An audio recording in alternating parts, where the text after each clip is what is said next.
Jordan Henderson, gone. Yes. Gone. Liverpool captain. I have heard today, I think Matt Law wrote a piece saying that Jordan Henderson has reached out to Gareth Southgate and basically said, look, I still want to be in the England squad. And I think I asked you the question yesterday, I'll ask it again now.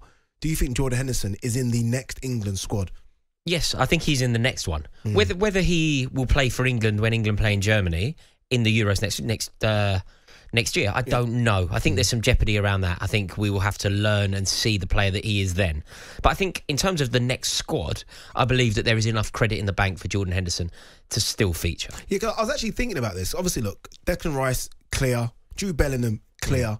But then you look around, you think after that, and you think, okay, Gallagher, you think Calvin Phillips, James Ward-Prowse. Do you know what I mean? Yeah.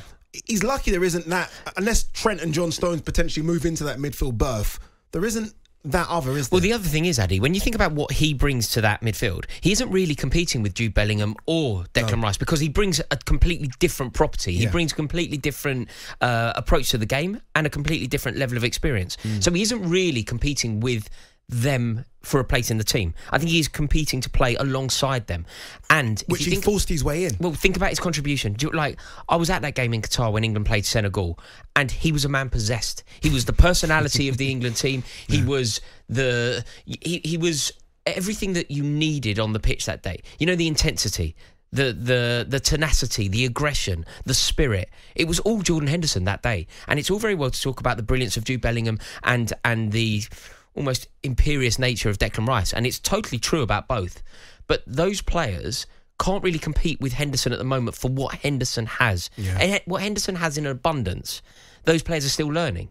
And they even just the leadership. Yes, I think absolutely. we saw in the Euros. I just remember you could hear him screaming at Saka. Yes. Remember when he came on, just the bark in the orders, and no one else really does that for England. Oh. Also, he has the prestige within that squad to do that, because I think if you are Jude Bellingham or Declan Rice, you must look at a player like Jordan Henderson with such admiration. Yeah, of course. You must see Jordan Henderson as such an icon and somebody to really try and follow in the footsteps of.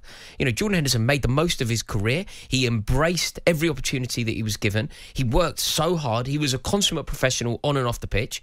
And I think that they should look at him with nothing but esteem. And equally, having somebody like that around for Gareth Southgate is huge. So do I think that Jordan Henderson plays every minute of the next tournament for England? Probably not. Just to be there. But is he worth his weight in gold around the squad? Yeah. Absolutely. No, agreed.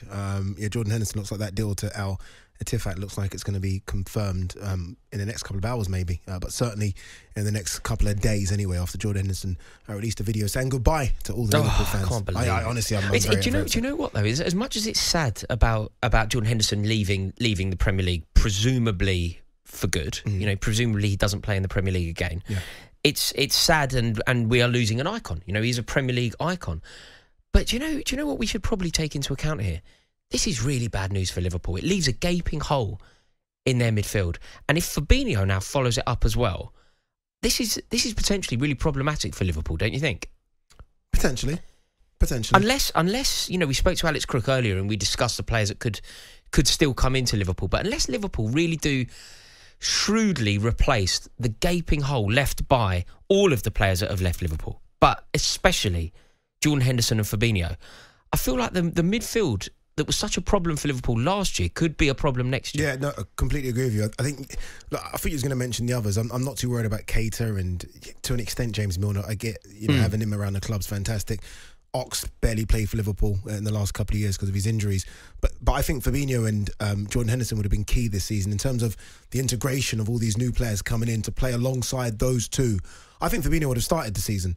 Jordan Henderson may be off the bench. So, yeah, I agree. We need someone to come in, the kind of profile of those two, of an age as well, experience to come in. But where is that player? Because also, in terms of like setting the standards, you know, for the new lads that are coming in, I'm sure that they're coming in to do their best, and I'm sure that they are desperate to make it work at Liverpool. But you know, having Jordan Henderson or Fabinho around, like think about the stature that Fabinho must carry. You know, if he walks into a room, you sit up, don't you? Yeah. You stand up, you shake his hand. He's an icon, and you think about like don't they call him the Lighthouse as a nickname because he sees danger, he subverts danger. The Hoover because he basically sweeps everything up. Yeah.